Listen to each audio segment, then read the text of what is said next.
Bom dia, irmãos e irmãs do grupo. Mais um vídeo aí, uma curiosidade bíblica que é interessante trazer para vocês. Livro de Mateus, capítulo 27, versículo 62. Acompanha o texto aqui. No dia seguinte, já terminado o dia da preparação, os sumos sacerdotes e os fariseus foram ter com Pilatos e disseram: Senhor, lembramos-nos de que esse impostor, quando ainda estava vivo, disse: depois de 3 dias vou ressuscitar.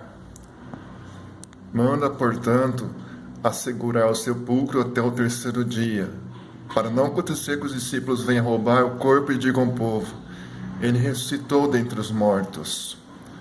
Pois essa última impostura seria pior do que a primeira. Pilatos respondeu: tendes uma guarda, ide e guardai em segurança, como bem entendeis. Então, saindo, puseram em segurança o sepulcro, lacrando a pedra e colocando a guarda. Fazendo uma analogia com o livro de Daniel, tá?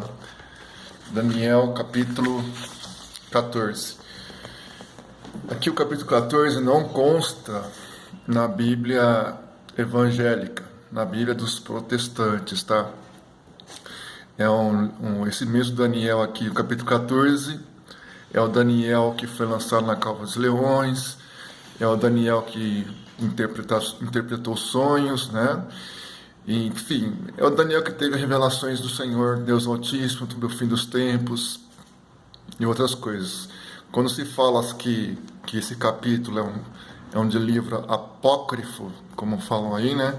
Não quer dizer que é um livro do diabo, livro satanista, é capítulo que não tem sentido. Vamos acompanhar aqui, para quem não conhece, esse capítulo 14 do livro de Daniel.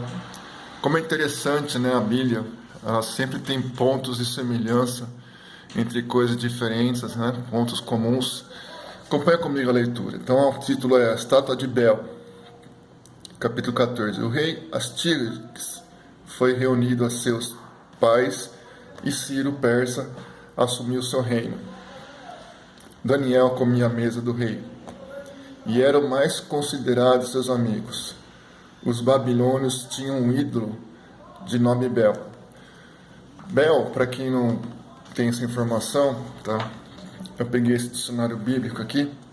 Vamos lá. Então, Bel significa Senhor, Deus da Babilônia, também chamado de Marduk ou Merodach. Também tem outro significado que equivale ao cananeu Baal, né? Baal, quem não sabe, é uma entidade maligna aí que aquela rainha Jezabel cultuava, né? E também Bel vem dessa palavra aqui, Beelzebu, Senhor das moscas, nome do príncipe dos demônios, que é o próprio Satanás, parece derivar-se de Baal Zebub. Ok? Só uma curiosidade, continuando aqui. Com ele, gastavam todos os dias 12 sacas de flor de farinha, 40 ovelhas e 6 barricas de vinho. Também o rei cultuava esse ídolo, Bel, e todos os dias ia adorá-lo. Daniel, porém, só adorava o seu Deus, o Deus único e verdadeiro, né? O rei lhe perguntou: por que não adoras a Bel? Daniel respondeu: porque não presto culto a ídolos feitos por mãos de homem, mas somente ao Deus vivo, que criou o céu e a terra e tem um poder sobre toda a carne. O rei respondeu: e não achas que Bel é um Deus vivo? Não vês quanta coisa ele come e bebe todos os dias? Daniel disse sorrindo: não te deixes enganar, ó rei. Por dentro, Bel é de barro e por fora é de bronze, e jamais comeu ou bebeu alguma coisa. Furioso, o rei chamou os sacerdotes de Bel e disse-lhes: Se não me disserdes quem é que come tudo o que se gasta, morrereis. Se, porém, me provardes que é Bel quem come tudo isso, então é Daniel quem vai morrer, porque blasfemou contra Bel. Daniel disse ao rei: Faça-se segundo a tua palavra.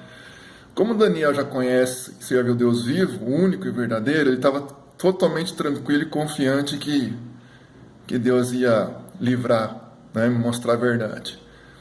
Eram então 70 sacerdotes de Bel, sem contar suas mulheres e as crianças. O rei foi com Daniel até o templo de Bel. Os sacerdotes de Bel disseram: Nós vamos sair, e tu, ó rei, manda depositar lá a comida e deixar o vinho, e depois trancas a porta, lacrando-a com teu anel. Se ao voltares pela manhã, tu, ó rei, não encontrares tudo devorado por Bel, nós inapelavelmente morreremos. Ou morrerá Daniel por ter mentido contra nós. Falavam assim ironicamente, porque tinham feito uma entrada secreta debaixo da mesa, e por ali eles sempre entravam e comiam tudo. Aconteceu que, depois de eles saírem, o rei mandou pôr os alimentos diante de Bel. Daniel, então, ordenou aos seus servos que trouxessem cinza e a espalhassem por todo o templo à vista apenas do rei. Ao saírem, fecharam a porta, puseram um lacre com o anel do rei e retiraram-se. À noite, como de costume, vieram os sacerdotes com suas mulheres e filhos e comeram e beberam tudo. À noite, aquela esqueminha por baixo dos panos, ninguém está vendo, mas Deus vê tudo. O rei levantou-se ao romper da manhã, e Daniel veio com ele. O rei perguntou: O lacre está intacto, Daniel? Este respondeu: Está intacto, ó rei. Logo que abriu a porta, o rei olhou para a mesa e exclamou em alta voz: Tu és grande, ó Bel, e não há em ti engano algum. Daniel apenas sorriu e deteve o rei para que não passasse mais adiante, Porque ele não podia, porque impedia que o rei passasse adiante por causa das pegadas que ficaram marcadas sobre as cinzas. E disse-lhe: Olha o pavimento e considera de quem são as pegadas. O rei disse: Estou vendo pegadas de homens, de mulheres e de crianças. E ficou furioso. Mandou trazer presos os sacerdotes com suas mulheres e crianças, que tiveram de mostrar-lhe a passagem secreta por onde entravam para comer o que estava na mesa. O rei mandou matá-los e entregou o ídolo a Daniel, que o destruiu junto com seu templo. Eu coloquei essas duas partes, uma no Novo Testamento, outra no Antigo Testamento, Você vê que para Deus não existe oculto, não existe esqueminha, plano, estratégia maligna, por mais bem preparado, mais bem montado que seja, E com relação ao que nós estamos vivendo aí, os governos, autoridades paganistas, que não conhecem Deus único, vivo e verdadeiro, e não temem o Senhor, eles também vão se sofrer na consequência na mão de Deus, se não se arrependerem, Deus faz coisas que está além do que nós imaginamos. Então, tudo que estiver oculto, tudo que estiver escondido, por mais bem montado que seja, por mais bem preparado, por mais bem planejado pelos demônios ou por qualquer entidade, principado e potestade maligna, vai ser descoberto. Deus é justo. Fica essa mensagem para vocês, para que tenha mais bom ânimo e mais fé com relação a esses últimos tempos que nós estamos vivendo aí, que nós estamos vendo os governos, sendo usados pelo maligno aí para querer colocar um governo único, um anticristo, mas é só um pequeno tempo, um tempo passageiro que isso aí vai cair por terra, em nome de Jesus, ok? Fica aí então, Eu coloquei essas duas passagens, porque você vê lá que os sumos sacerdotes, né? Os sumos sacerdotes fariseus falaram que os discípulos acusaram com falsidade, né? De Jesus, e iriam pegar Jesus escondido e levar, desaparecer com o corpo, falando que tinha ressuscitado no terceiro dia. Então Deus não precisa essa esqueminha, estratégia mundana, plano, malícia dos homens. Ele revela tudo, né? Ele revela toda a verdade, por mais bem escondido que foi feito, né?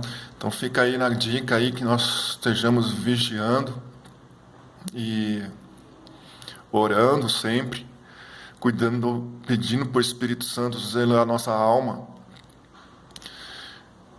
E também a gente tem que fortalecer, né? Eu costumo ler esses livros apócrifos, né? Mas quando eu li o capítulo 14 de Daniel, também tem um capítulo 13, tá? Eu não vi até agora nada de errado, né? Para falar assim, não é do Espírito Santo. Na minha ponto de vista, isso aqui serve para edificação da nossa vida espiritual, tá? Ninguém é obrigado a acreditar, fica a critério de cada pessoa, né? Mas uma coisa é certa, quanto mais conhecimento e informação bíblica que nós tivermos, melhor será para a gente, tá? Eu até gosto, um dos versículos que eu mais gosto é em Provérbios, capítulo 14, que diz assim, não lembro onde é o versículo, eu não quero arriscar falar o versículo para não falar mentira, não errar, né? O nécio, o simples, dá credibilidade a toda a palavra que ele ouve, mas o prudente, o sensato, ele atenta para os seus passos, tá? Então Deus conhece quem está tendo intimidade, comunhão com Ele através da sua palavra, com seriedade, meditando, pesquisando, estudando a palavra, a Escritura Sagrada. Ele abençoa, Ele faz a parte dele sim, porque Ele sabe que você está se relacionando com Deus de uma maneira séria, de uma maneira justa. Eu não estou fazendo esse vídeo para ficar famoso, popular, não. Esse vídeo aí eu vou lançar no grupo, né, no grupo aí de cristãos, Clínica da Alma, e outros grupos aí que está com o Eduardo Penido, né, com o Henrique também. Então é mais para ensinar as pessoas o Evangelho da verdade. Não quero me engrandecer, jamais me orgulhar por causa disso, não. Eu tenho que ter muito temor e tremor a Deus para anunciar o Evangelho, porque isso aqui foi dado de graça para nós. Então a Bíblia fala, se de graça vocês receberam, de graça vocês têm que dar. Claro, a verdade, né? Não é qualquer coisa, tá bom? Fica na paz de Cristo cada pessoa que ouviu esse vídeo, essa oração aqui, esse ensinamento. E se quiser compartilhar com outras pessoas, fique à vontade. Jesus Cristo abençoe nós e nos dê muita força para perseverar até o fim. Deus abençoe.